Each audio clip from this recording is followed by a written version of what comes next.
Haleluya, haleluya, haleluya. Salam sejahtera sahabat semuanya. Suatu sukacita bisa menjumpai Anda melalui renungan video ini.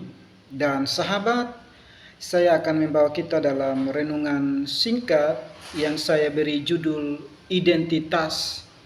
Ini adalah konseling Alkitabiah dan kita mau melihat identitas kita di dalam Tuhan Yesus Kristus. Nah, sahabat semuanya, kata identitas di dalam bahasa Indonesia, Kamus Besar Bahasa Indonesia, memiliki pengertian ciri-ciri atau keadaan khusus seseorang. Sedangkan dalam Kamus Thesaurus, kata identitas memiliki pengertian ciri-ciri, individualitas, jati diri, label, nama, personalitas, dan juga sebutan. Nah, ada beberapa kebenaran firman Tuhan yang akan menjadi pegangan bagi kita mengenai identitas di dalam Kristus Yesus Tuhan. Namun sebelumnya saya akan membacakan artikel tentang identitas di dalam Kristus bagi kita semua sahabatku. Identitas di dalam Kristus. Istilah identitas di dalam Kristus sebenarnya tidak dipakai di dalam Alkitab, tetapi konsepnya diajarkan berulang kali, khususnya di dalam Alkitab Perjanjian Baru. Masalah identitas sangat penting sekali, sebab pada dasarnya hidup manusia dibentuk dari bagaimana ia menerima identitasnya. Bagaimana seseorang bersikap, berespon, dan bereaksi terhadap lingkungan hidupnya adalah tergantung pada persepsi terhadap dirinya sendiri. Nah, sahabat semuanya, jika seorang Kristen tidak memiliki perbedaan secara mendasar dengan orang yang bukan Kristen, atau jika cara mereka memandang diri mereka tidak ada bedanya dengan orang yang bukan Kristen, maka hidup orang Kristen akan menjadi hidup yang biasa saja dan hampir tidak ada bedanya dengan mereka yang bukan Kristen.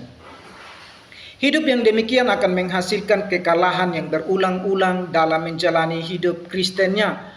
Musuh kita si iblis akan memanfaatkannya dengan membebani kita dengan rasa bersalah karena hidup Kristen kita hanya akan dikacaukan dengan tuntutan aturan-aturan legalistik.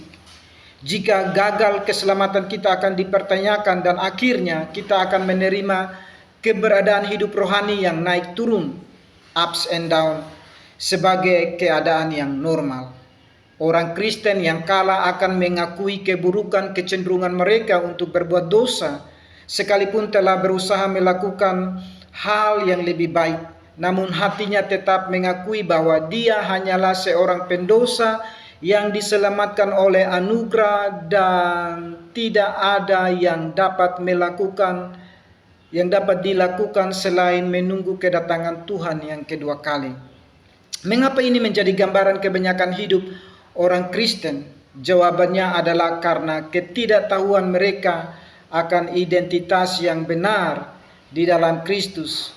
Karya penebusan Kristus yang mengubah para pendosa menjadi orang kudus merupakan karya terbesar yang Allah kerjakan di dunia ini.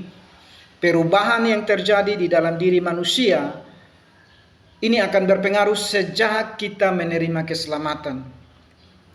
Sedangkan perubahan yang dilihat dari luar masih akan terus-menerus berlangsung hingga akhir hidupnya. Inilah yang disebut sebagai proses pengudusan atau sanctification.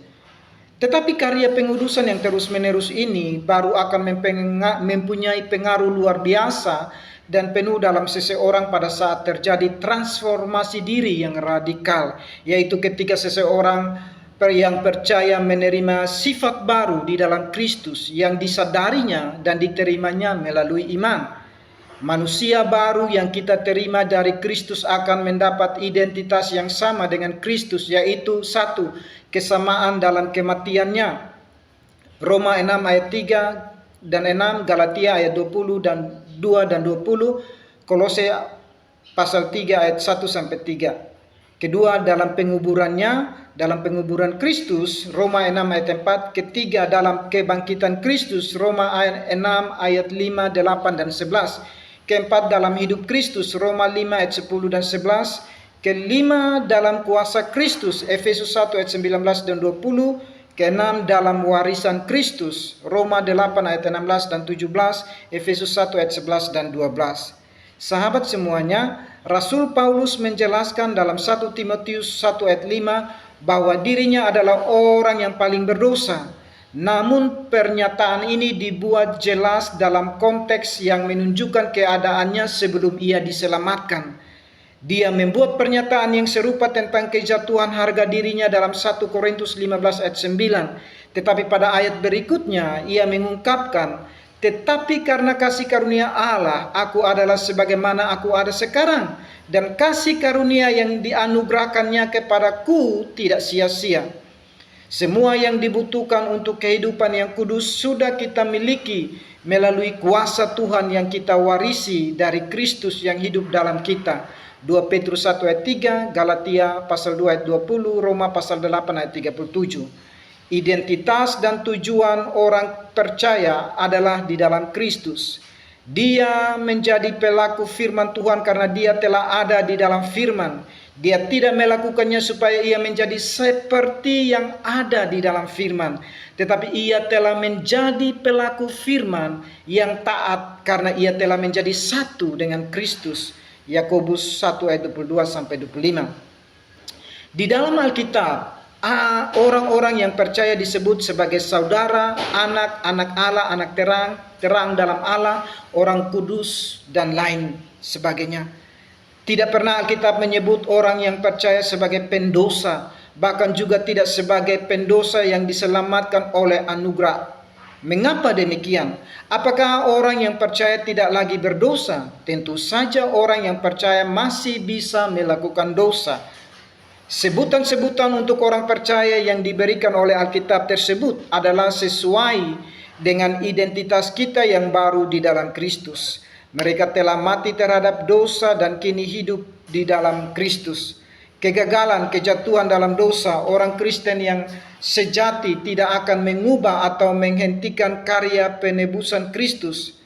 Tetapi hal ini tidak berarti membenarkan orang Kristen gagal dan jatuh dalam dosa.